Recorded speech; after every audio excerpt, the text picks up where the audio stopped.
Assalamualaikum warahmatullahi wabarakatuh. Perkenalkan, nama saya Eli Alvina, saya dari Prodi Pendidikan Ekonomi dengan NPM 220404030007. Nah, di sini saya akan menjelaskan materi tentang sumber daya modal. Apa itu sumber daya modal? Sumber daya modal adalah salah satu komponen penting dalam sebuah organisasi atau perusahaan. Sumber daya modal mencakup berbagai bentuk modal seperti modal finansial, modal manusia, modal teknologi, dan modal fisik. Sumber daya modal berperan penting dalam menentukan keberhasilan dan daya saing suatu organisasi. Oleh karena itu, penelitian atau pembahasan tentang sumber daya modal menjadi relevan dalam konteks pengembangan bisnis, manajemen organisasi, dan ekonomi. Jadi di sini saya akan membahas masalah-masalah penting materi yang saya bahas seperti bagaimana konsep sumber daya modal dapat dijelaskan. Yang kedua, apa saja jenis-jenis sumber daya modal yang relevan dalam konteks bisnis atau organisasi. Yang ketiga, bagaimana pengelolaan sumber daya modal dapat mempengaruhi kinerja organisasi.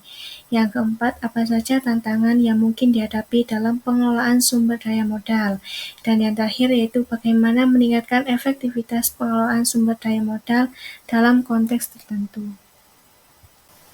Yang pertama yaitu bagaimana konsep sumber daya modal dapat dijelaskan. Jadi, konsep sumber daya modal ini juga dikenal sebagai modal atau modal keuangan yang merujuk pada sumber daya finansial yang digunakan oleh sebuah organisasi atau perusahaan untuk menjalankan operasinya. Sumber daya modal ini diperoleh dari berbagai sumber yang digunakan untuk membiayai investasi, operasional sehari-hari, dan pertumbuhan bisnis. Ada beberapa konsep sumber daya modal, seperti sumber daya modal ekuitas, itu seperti saham, modal sendiri. Saham itu modal ekuitas yang diperoleh dari penjualan saham kepada pemegang saham atau investor terkenal, eksternal. Kemudian untuk modal sendiri, yaitu investasi yang dibuat oleh pemilik atau pendiri perusahaan dengan menggunakan aset pribadi atau modal yang ditanamkan sejak awal. Yang kedua, sumber daya modal utang. Di sini ada 3, utang jangka pendek, utang jangka panjang, dan leasing. Untuk utang jangka pendek itu merupakan mencakup pinjaman atau kredit jangka pendek yang biasanya harus dibayar dalam 1 tahun. Sedangkan untuk yang utang jangka panjang, pinjaman yang memiliki jatuh tempo dalam waktu lebih dari 1 tahun. Ini bisa berupa obligasi atau pinjaman bank. Yang terakhir, leasing yaitu penyewaan aset seperti kendaraan atau peralatan yang dianggap sebagai sumber daya modal karena perusahaan harus membayar biaya sewa. Yang ketiga, sumber daya internal. Itu ada laba ditahan dan penyusutan. Untuk laba ditahan, itu laba yang ditinggalkan di perusahaan setelah memenuhi semua kewajiban dan pembayaran dividen. Dan untuk yang penyusutan, sebagian besar aset fisik seperti peralatan dan pembangunan mengalami penyusutan sering berjalannya waktu. Untuk nilai ini dianggap sebagai modal internal. Kemudian yang terakhir ada sumber daya modal eksternal.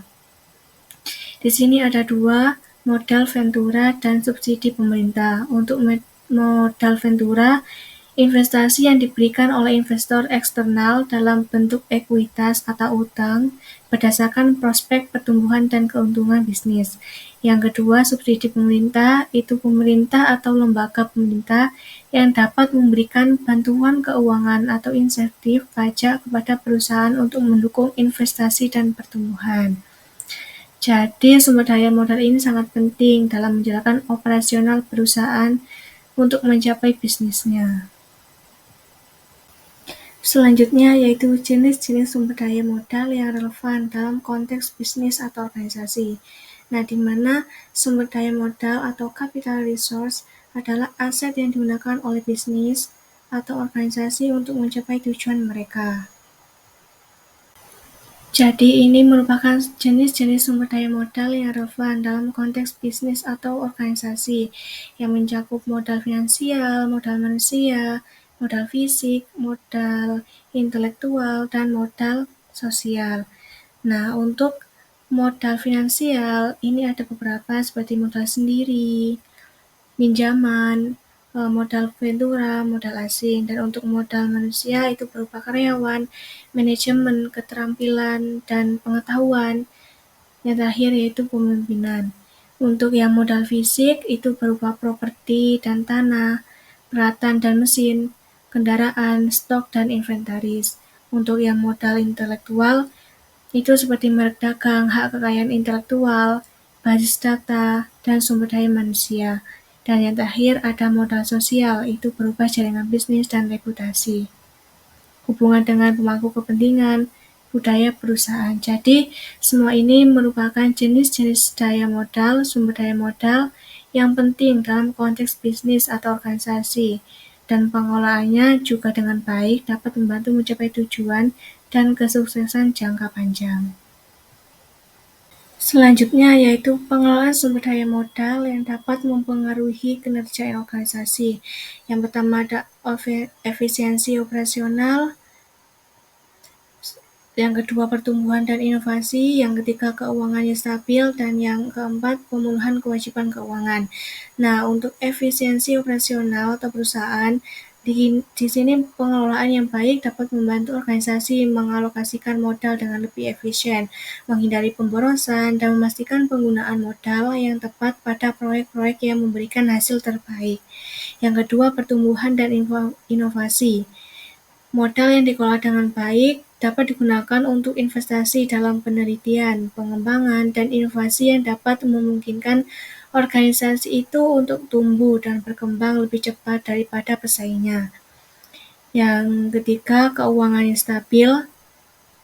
Pengelolaan modal yang buruk itu dapat menyebabkan masalah keuangan, seperti hutang yang tinggi, likuiditas yang buruk, atau risiko finansial lainnya. Yang terakhir yaitu pemenuhan kewajiban keuangan. Di sini pengelolaan modal ini harus memastikan bahwa organisasi dapat memenuhi kewajiban keuangan seperti pembayaran utang atau gaji karyawan, yang penting untuk menjaga hubungan baik dengan para pemangku kepentingan.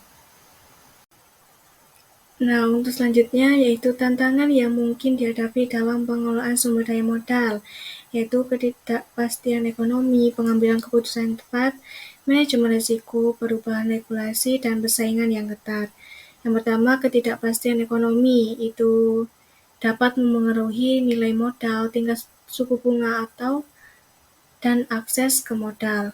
Yang kedua, pengambilan keputusan yang tepat, yaitu membuat keputusan investasi yang cerdas dan strategis merupakan tantangan karena harus mempertimbangkan faktor-faktor risiko dan potensi hasil.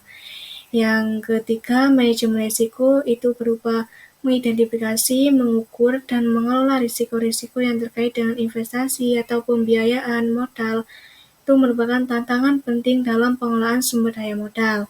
Yang keempat, perubahan regulasi, di mana perubahan ini keuangan atau pajak dapat mempengaruhi cara modal dikelola dan menghadirkan tantangan tambahan. Yang terakhir yaitu persaingan yang ketat.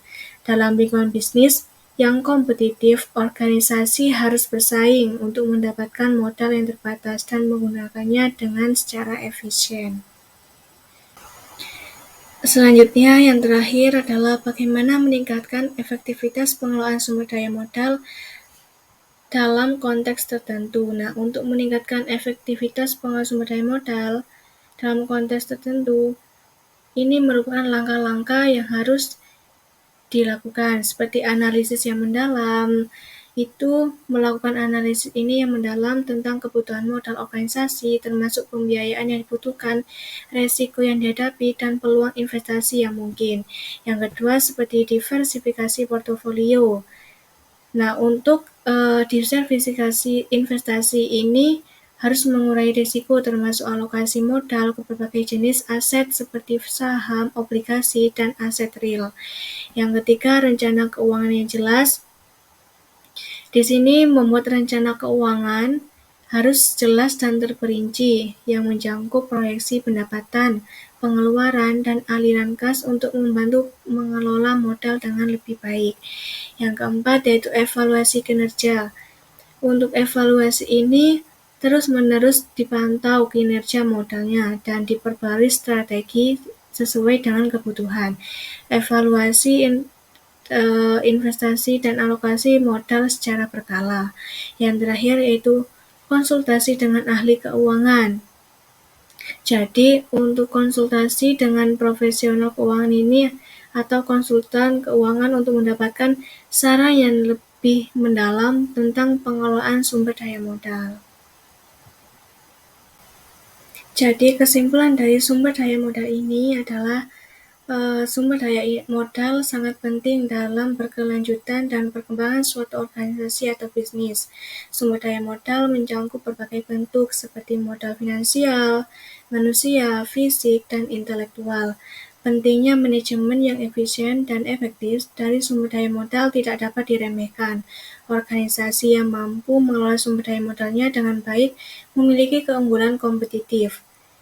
Dan juga sumber daya modal dapat menjadi aset strategis yang memungkinkan organisasi untuk beradaptasi dengan perubahan lingkungan bisnis dan mencapai tujuan jangka panjang.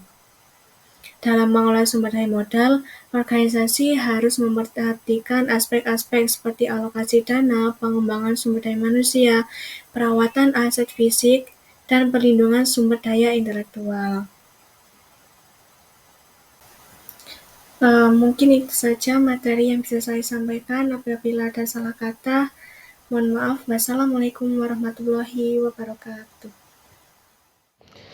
Yang terakhir, jangan lupa sahabat-sahabat sekalian like, comment, share, serta subscribe-nya karena bagaimanapun semuanya sangat kami butuhkan. Bye-bye.